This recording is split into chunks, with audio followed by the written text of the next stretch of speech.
Yo, Zach, what's for lunch? Now let's make a French dip today. Let's get cooking. What's for lunch? What's for lunch? I know he's in the kitchen whipping something tough. What's for lunch? What's for lunch? Wanna see what Chef Donny's cooking up. What's for lunch?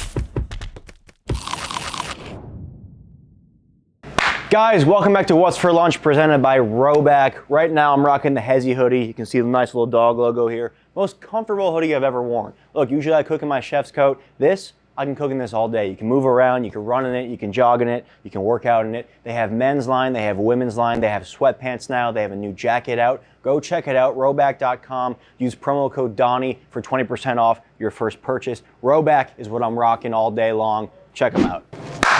Zach Martin. What's going on, man? Welcome to the kitchen. Thanks for having me. No problem, dude. I mean, I'm excited. You said French dip, and for that, we're going all out for this. I mean, look at this. Look at the piece of meat we got here. That is a good-looking rib roast This is no joke. So I've made French dip on this show before, but I usually do it like the easiest way possible, which is in a pressure cooker or a slow cooker with a piece of chuck. This time we're not messing around. Okay, I got the prime rib roast here. Yeah, you're coming back. We got the games tonight. This is gonna go for like 3 hours, and then we're gonna shave it. The meat slicer Max got.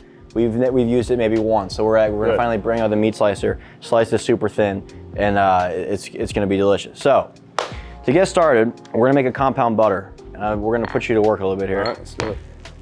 This is also tough. We just had Joe Thomas on, so we've had two of the offensive linemen. I just look tiny on there. This is. What is it with you? Like every lineman I've seen too. Once your careers are over, you guys just get jacked and thin. Is that naturally? Well, you just got to get on it quick because you gotta go the other way. It goes one way or the other. We're already big to begin with. You can't pack more on. Is it hard to keep on that? Like, you actively have to keep on that much weight? I struggle keeping my weight on when I played. So yeah, it was kind of eat as much as I can, kind of whenever. How many times a day are you eating? Like more than 3? Yeah. No, 5-6 times a day for sure. So it's. Did you have a go-to, just big meal? Ooh, I'm a big burger guy. So Well, how many burgers? How many are we talking? Double Five Guys burgers, take them down, no problem. A couple, those are no joke either. Those are already, they already come with 2 patties. So all right. Anything steak. Were you a big pasta guy or mostly meat? Were you? I'm mostly steak, meat. Yeah, ribeye. So I'm gonna have you just start pounding that up, grind that up. So what we're gonna do, like normally, like if we were roasting this just straight up to slice, what I'd like to do is I would salt this the night before, and then we'd stick it in the fridge open and let like the moisture kind of like do a drying on the outside. This we kind of threw together last minute, so obviously we don't have time to let this go overnight. But for a French dip, because we're slicing it so thin, it's not gonna really matter. It's still gonna taste delicious. But if you're at home and you're doing just a straight up prime rib, try to salt it the day before, stick it in the fridge uncovered, and then you'll get a nice drying on the outside, and you'll get a beautiful browning. It'll still be nice the way we're doing it. Put the whole stick of butter in there, and then mash it with that. And then here we have just onion powder, garlic powder, a little bit of lemon peel, some thyme, some oregano, a bunch of seasonings. You can get a generic kind of grill or steak seasoning, it'll do the trick.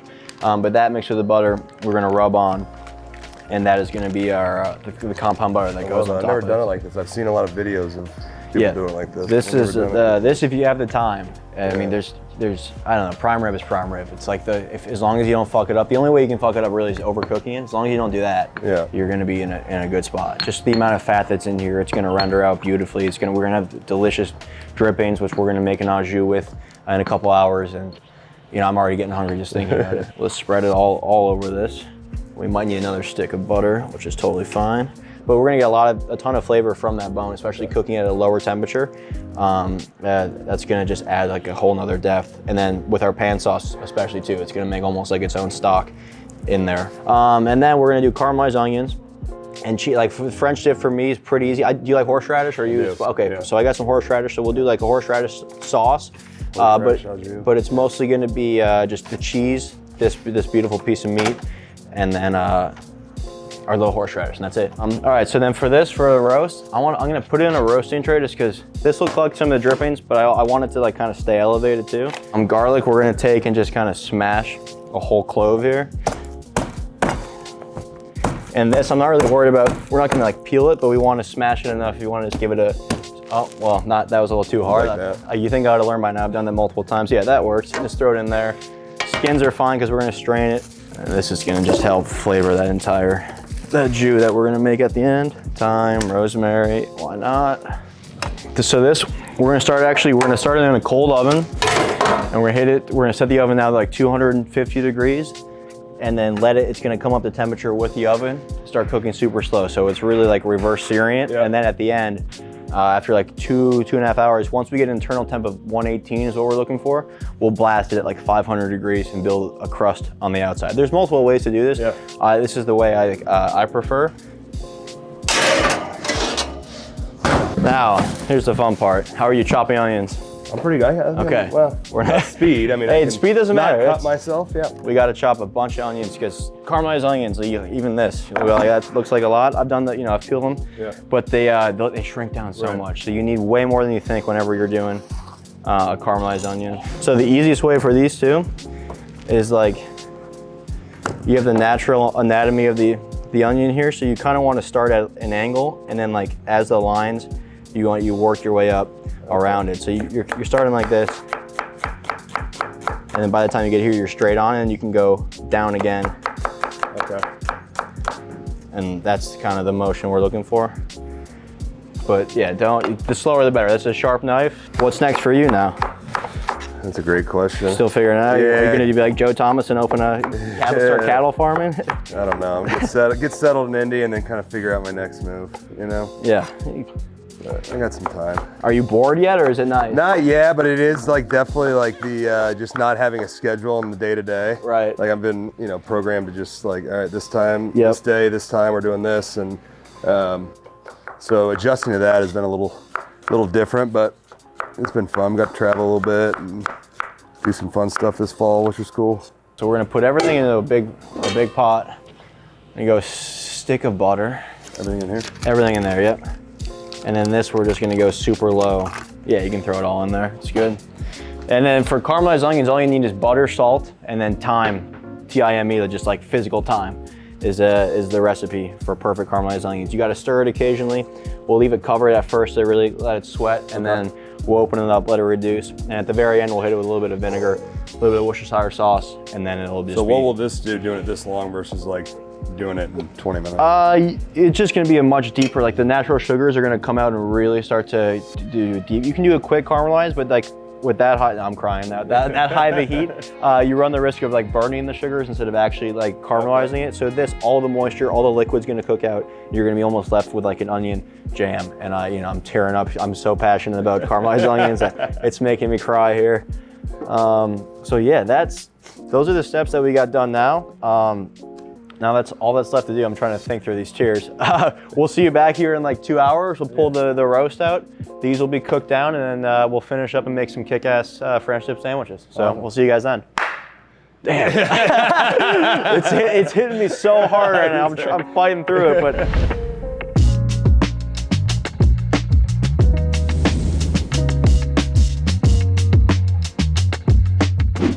All right, we're back. It's been about, 3.5 hours, something like that. Everything is transformed. The meat has come out of the oven. It's looking beautiful. Amazing. So what we have going on over here, our onions now have been caramelizing down. You can see the difference just in the color alone. They could still go, I'm gonna turn this up a little higher and just quickly get some more color on that, but those could still go like another hour at a low temperature. Because we did the prime rib, we roasted in the oven. Usually if you're gonna do a French dip, if you use like a chuck or cheaper cup, you're gonna braise it, you're gonna cook it in stock in liquid already, and like your jus is gonna come from that. With this, we had a lot of fat come off, so that's what we have. But I have beef stock here that we're gonna combine together to make our jus, just because this wasn't cooked. It's such a beautiful piece of meat. I don't wanna braise it. You don't need, you know what I mean? It's not tough. You don't need to cook it in liquid. So what I'm gonna do is I'm gonna take the fat from the drippings. That's gonna be the base. It's gonna start us off. A lot of flavor in that. And then these are some of I pulled the garlic and the onions because I didn't want them to burn, but halfway through we have like a beautiful confit of garlic that'll go with the horseradish, and that'll be our sauce. So to finish this, I'm just gonna quickly cut up a shallot here. And if you don't mind, give me a hand. If you could open this bottle of wine, we're gonna use a little bit of red wine in that too. Shallots go in. I'm not worried about that. We're gonna put it through a sieve, so it doesn't have to be like a super fine. And then this, We'll hit this with a little bit of red wine vinegar. Does it matter how much fat you use for that or not really? Not really. I mean, you could use a lot more, just to how fatty you want your jus to be. So like, I like to fatten it. Some people don't like any and they skim it all off. But like good or more? Go a little more. Yeah, we can go. Just nice little acidity in here because it's so rich and there's all that butter and sugar that this kind of helps cut through it, and you know it's gonna pop a little more. So while that's going, let's do our horseradish here. If you want to go ahead and just crush that and just see how soft those got. And garlic gets super sweet. It's beautiful. Put this in here. And you said you like it pretty. I like it spicy. Pretty spicy. Horseradish. So I'm not even gonna cut this with mayonnaise because I like it spicy too. I like it different. You got to feel it in your nose. Wasabi, horseradish, two of my favorite things. And we'll get our broiler on high. Red wine.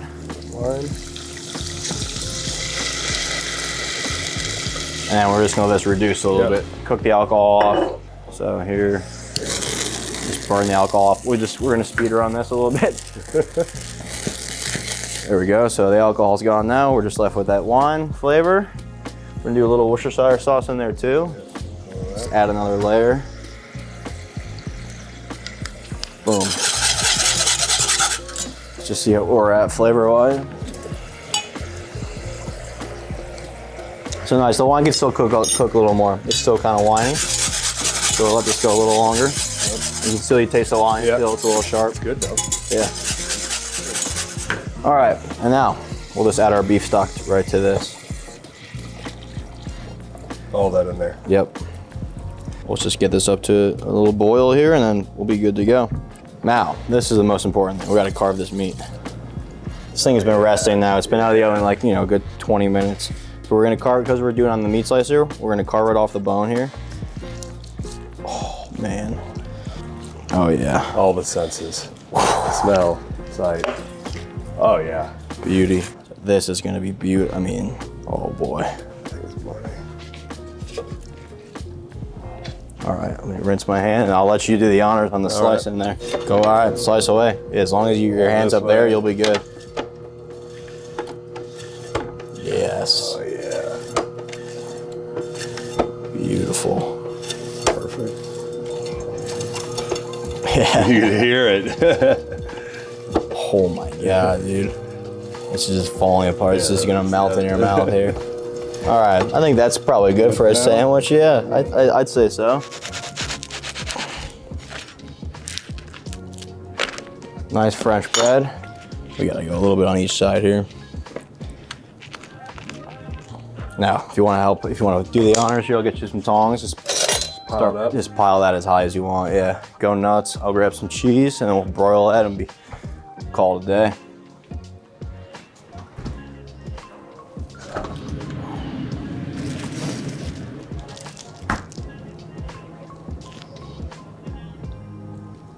Look at that. There we go. I mean, we didn't even try it. We should try some. Get in there.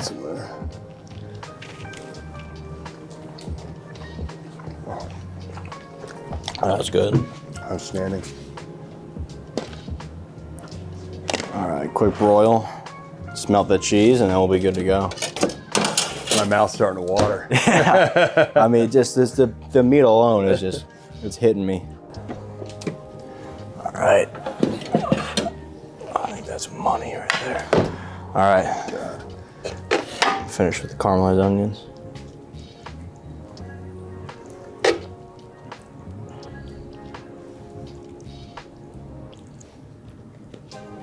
That's a sandwich. That is a sandwich. Let's just cut this. Oh man. No one said it was gonna be clean.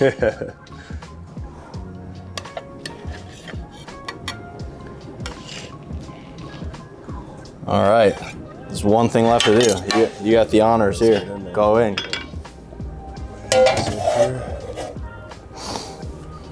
A little dip. First dip. Flip it up.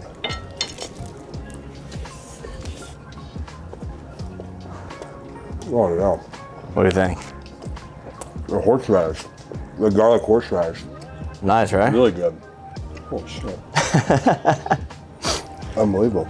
That was a fun one. That's a decadent French dip. You know, I've done other videos on ones that are a little harder, but guys, that's gonna do it for this episode. This one's presented by Roback. Make sure you check out roback.com, promo code Donny, you'll get 20% off. And if you have the time and you have a prime rib, make a French dip like this. It's, I don't know, it's pretty good. Outstanding, man. There you go. Thanks for being here. Appreciate it. Man. See you guys next time. Peace. Boom. Dude, that's ridiculous.